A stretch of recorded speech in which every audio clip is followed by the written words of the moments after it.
নমস্কার বন্ধুরা, আমি মল্লিকাস কুকিং কিচেনে আপনাদের সকলকে স্বাগত জানাই। প্রতিদিনের মতো আমি আজকেও একটা রেসিপি নিয়ে চলে এসেছি, ডালিয়ার পোলাও। এইভাবে যদি ডালিয়ার পোলাও রান্না করে খাওয়া যায় তাহলে কিন্তু অসাধারণ লাগে খেতে, আর দুর্দান্ত স্বাদে হয় এই ডালিয়ার পোলাও। তো এই রেসিপিটা আমি কিভাবে রান্না করি সেটাই আমি আপনাদের সঙ্গে শেয়ার করব।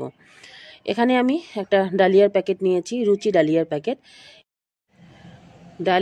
ডালিয়া মানেই তো হেলদি একটা খাবার, বিশেষ করে বাচ্চাদের জন্য খুবই একটা হেলদি খাওয়া ডালিয়া। তো এখানে আমি এক বাটি ডালিয়া নিয়ে নিলাম, একটা স্টিলের বাটিতে পরিমাপ করে নিয়ে নিলাম। আর এদিকে একটা গ্যাসে কড়াই বসিয়ে দিয়েছি, কড়াইটা হালকা গরম হয়ে এসেছে। এখন আমি ডালিয়াটাকে ঢেলে দিলাম।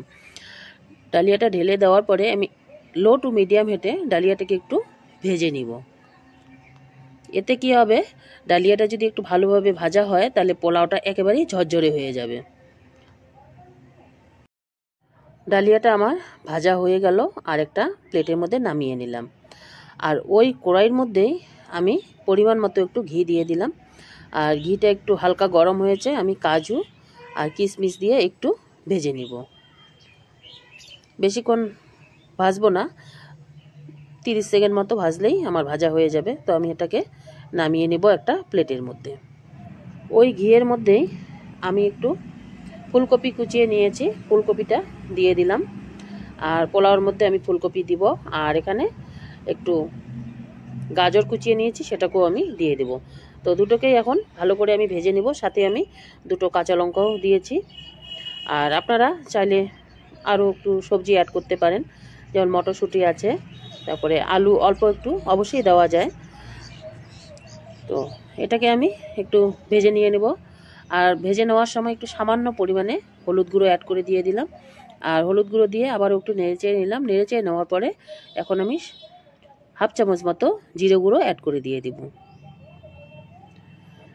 জিরে গুঁড়ো দেওয়ার পরে আবারও একটু আমি নেড়েচেড়ে নিব। হালকা হালকা করে একটু ভেজে নিতে হবে। আর এখন আমি যে ডালিয়াটা ভেজে রেখেছি সেটাকে আমি দিয়ে দিলাম।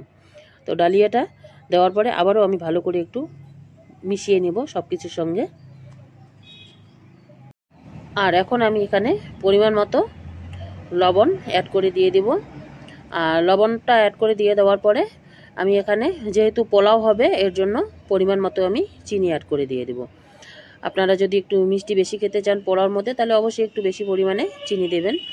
আর আমি এখানে 3 চামচ মতো চিনি দিয়ে দিলাম, আর 1 চামচ মতো লবণ দিয়ে দিলাম। একটু নেড়েচেড়ে নিয়ে আমি এখন এখানে পরিমাণ মতো গরম জল অ্যাড করে দিয়ে দিলাম, যাতে পোলাওটা এমনভাবে জল দিতে হবে যাতে পোলাওটা সিদ্ধ হয়ে যায় ডালিয়াটা, আর সাথে পোলাওটাও ঝরঝর হয়ে যায়। তো গরম জল আমি দিয়ে দিলাম মোটামুটি পুরোই 2 গ্লাস, এক বাটি ডালিয়ার মধ্যে পুরো 2 বড় গ্লাসে 2 গ্লাস গরম জল আমি অ্যাড করে দিয়ে দিলাম। তো আবারও একটু আমি নেড়েচেড়ে নিলাম। 6 থেকে 7 মিনিট ধরে সিদ্ধ করলেই হয়ে যাবে একবারে ডালিয়ার পোলাও। খেতে কিন্তু দুর্দান্ত হয়। এইভাবে অবশ্যই ডালিয়ার পোলাও রান্না করে দেখবেন, অসাধারণ লাগে খেতে। তো আমি এখন যে ভাজা কাজু আর কিশমিশ রেখেছি সেটাকে অ্যাড করে দিয়ে দিলাম। অ্যাড করে দিয়ে দেওয়ার পরে আবারও আমি ভালো করে নেড়েচেড়ে নিব, যাতে ডালিয়াটা একেবারে ঝরঝরে পোলাও হয়ে যায়। ডালিয়ার পোলাও রান্না করা কিন্তু খুবই সহজ, আর খুব কম সময়ের মধ্যেই হয়ে যায়। মোটামুটি 10 থেকে 12 মিনিটের মধ্যে ডালিয়ার পোলাও রেডি হয়ে যায়। আর এখন আমি 1 চামচ মতো আবারও ঘি দিয়ে দিলাম। আর একেবারে হালকা লো টু মিডিয়াম হিটে, মানে যতক্ষণ না পর্যন্ত জলটা শুকিয়ে আসছে ততক্ষণ পর্যন্ত আমি একটু হালকা হাতে নাড়তে থাকবো। আর এই রেসিপিটা বাচ্চাদের টিফিন বক্সের জন্য একটা পারফেক্ট রেসিপি।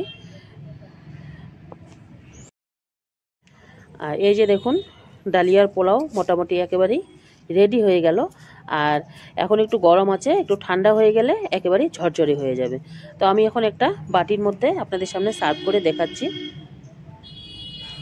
দুর্দান্ত হয় খেতে এই ডালিয়ার পোলাও। তো আমার এই আজকে ডালিয়া পোলাও রেসিপিটা কেমন লাগলো অবশ্যই কমেন্ট করে জানাবেন। দেখা হবে নেক্সট রেসিপিতে। ততক্ষণে ভালো থাকবেন, সুস্থ থাকবেন।